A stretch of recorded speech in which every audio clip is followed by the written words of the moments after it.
Labas vakaras. Eteryje savivaldos savaitė, kurioje apžvelgsime pastarųjų dienų aktualiausius įvykius. Birželio 6-9 dienomis Lietuvoje lankysis Europos tarybos vietos ir regionų valdžių kongreso stebėsenos grupės nariai ir ekspertai, kurie tirs, ar dabartinė Lietuvos vietos savivaldos padėtis atitinka Europos vietos savivaldos chartijos reikalavimus. Šiandien Lietuvos savivaldybių asociacijos prezidentas ir Druskininkų savivaldybės meras Ričardas Malinauskas dalyvavo Vilniuje organizuotame susitikime su ekspertais, siekiančiai suprasti vietos valdžios situaciją mūsų šalyje. Susitikime taip pat dalyvavo Seimo bei vyriausybės nariai, Konstitucinio teismo ir Aukščiausiojo administracinio teismo pirmininkai, valstybės kontrolės, visuomeninių ir nevyriausybinių organizacijų atstovai bei Lietuvos miestų merai. Tęsime laidą.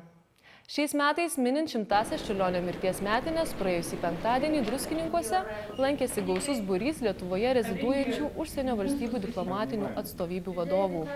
Atvykusi į mūsų kurortą užsienio reikalų ministerijos kuruojama delegacija pirmiausia pabuvojo Druskininkų miesto muziejuje, kuriame savivaldybės mero pavaduotoja Kristina Miškinienė pristatė mūsų miestą. Vėliau Čiurlionio memorialinėme muziejuje delegacija klausėsi Vytauto Landsbergio koncerto, taip pat lankėsi Antano Česnulio skulptūrų ir poilsio parke, kuriame galėjo artimiau susipažinti su Lietuvos etnografiniu paveldu, pasiklausyti folkloro kolektyvo Racilukai atliekamų dainų bei pasigrožėti tautinių šokių kolektyvo Kadagys choreografinėmis kompozicijomis. Penktadienio popietę delegacija lankėsi jau baigiamoje statyti slidinėjimo trasų arenoje bei plaukė garlaiviu į Liškiavą. Mes Užsienio reikalų ministerijoje kasmet organizuojam vieną arba dvi keliones reziduojantiem ambasadoriam. Bandome parodyti mažiau žinomas Lietuvos vietas, nes Vilnių visi pažįsta, Kauną, Klaipėdą, Palangą ir vežam po regionus. Šiemet mes organizuojam kelionę į Varėną, Druskininkus, Liškiavą, kadangi yra švenčiama 100 metų Čiurlionio mirties metinės. Ir tą progą mes norėjome parodyti tas vietas, kuriuose jisai gimė, augo, buvo krikštytas, kur jo tėvai susipažino. Bet to Druskininkuose mes sustosime kiek ilgiau, norėtume parodyti ne tik tą čiurlionišką aspektą, bet ir kaip modernaus miesto, turinčio puikų sveikatingumo paslaugų tinklą, turinčio dabar jau ir sniego areną. Būtent tokį miestą parodyti. Kokiu tikslu apskritai yra organizuojamos šios išvykos po Lietuvą? Ko siekiant?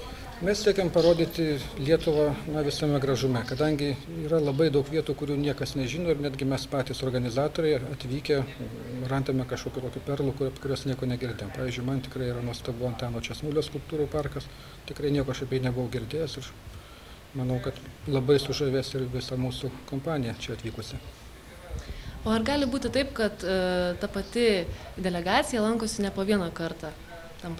Paprastai jie iš tikrųjų sugrįžta. Jie atveža savo kolegas, atveža giminės, šeimas, draugus, kurie lankosi iš šių valstybių. Todėl mums tai yra labai svarbu, kad mes parodome, mes iš esmės suteikiam kontaktus, duodam galimybę jiem susipažinti su tam vietom ir jie po to tikrai grįžta. Pernai buvom Zarasuose ir kiek aš žinau, labai daug jų dabar grįžta, tenai praleidžia savaitgalius, ten kokias šventes.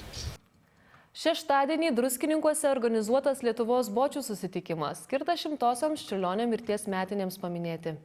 Tądien susirinko daugiau nei 200 senjorų iš visos Lietuvos. Renginyje dalyvavo mero pavaduotoja Kristina Miškinienė, kuri pristačiusi Druskininkų kurortą pakvietė visus senjorus dažniau apsilankyti mūsų mieste ir išmėginti čia teikiamas sveikatinimo paslaugas. Šeštadienį gausiai susirinkę bočiai taip pat pagerbė Čiurlionio atminimą. Prie jo paminklo senjorai padėjo gėlių puokštes. Iškart po to pramogų aikštėje dainomis ir šokiais publiką džiugino įvairūs iš visos Lietuvos susirinkusių bočių kolektyvai.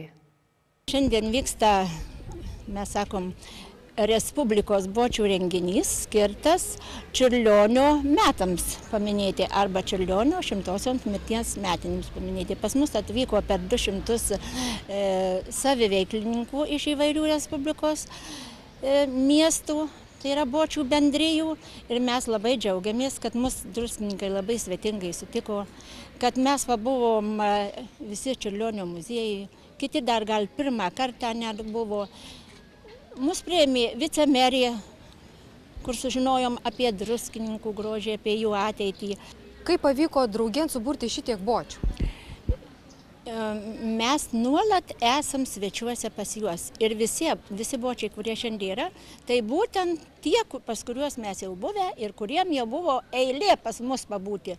O labai daug norėjo atvykti iš visos Respublikos, buvo iš viso iš pradžių 12 kolektyvų, bet krizės metais ne visi gavo autobusus, žodžiu, džiaugiamės, sulaukę ir tiek. Tai koks tikslas viso šio renginio? Tikslas, kad žmonės, kaip ir visas pasaulis, daugiau sužinotų apie Čiurlionį, apie jo miestą, apie jo kūrybą, apie jo nuveiktus darbus, kad jie įsivežtų širdyje iš mūsų dalelytę Čiurlionio. Ir aš manau, kad tikrai kai jie parvyks į savo gimtuosius miestus, jie turės ką papasakoti apie druskininkus, o tai yra labai svarbu ir mes norim, kad druskininkai skambėtų tikrai iš didžiosios raidės, ne tik Respublikoje dabar skamba ir visam pasaulyje, ir kartu mūsų bočių bendrijose dar plačiau skambės druskininkų vardas. Čiagi didelis gražus renginys. Tai kaipgi atvažiuoti į Čiurlionio gimtinę, atvažiuoti pabuvoti joje, kur jis pasižiūrėti jo muziejų, pasidžiaugti su visais kartu didžiu žmogum. Taigi labai didelis džiaugsmas. Praėjusį savaitgalį Gardine buvo paminėta miesto šventė, kurioje dalyvavo mūsų savivaldybės meras Ričardas Malinauskas ir sporto centro direktorius Julius Matulevičius. Glaudžiai bendradarbiaujantis abu miestai, Druskininkai ir Gardinas, tradiciškai pasveikina vieni kitus gražių švenčių proga. Gardino miesto atstovai buvo atvykę į mūsų savivaldybę Druskininkų kurorto šventės metu. Kitos naujienos.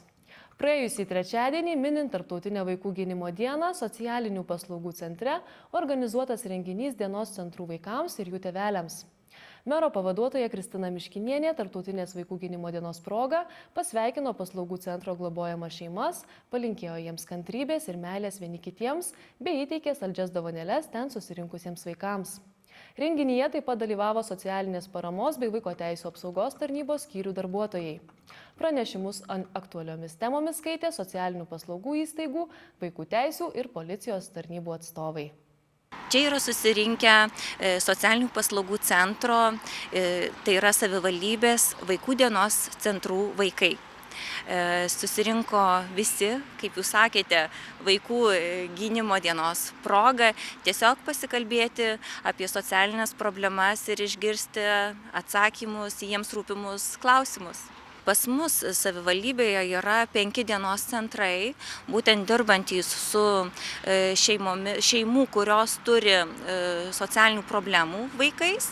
Tai yra 3 savivaldybės dienos centrai, 1 Karito ir 1 Gelbėkit vaikus dienos centras.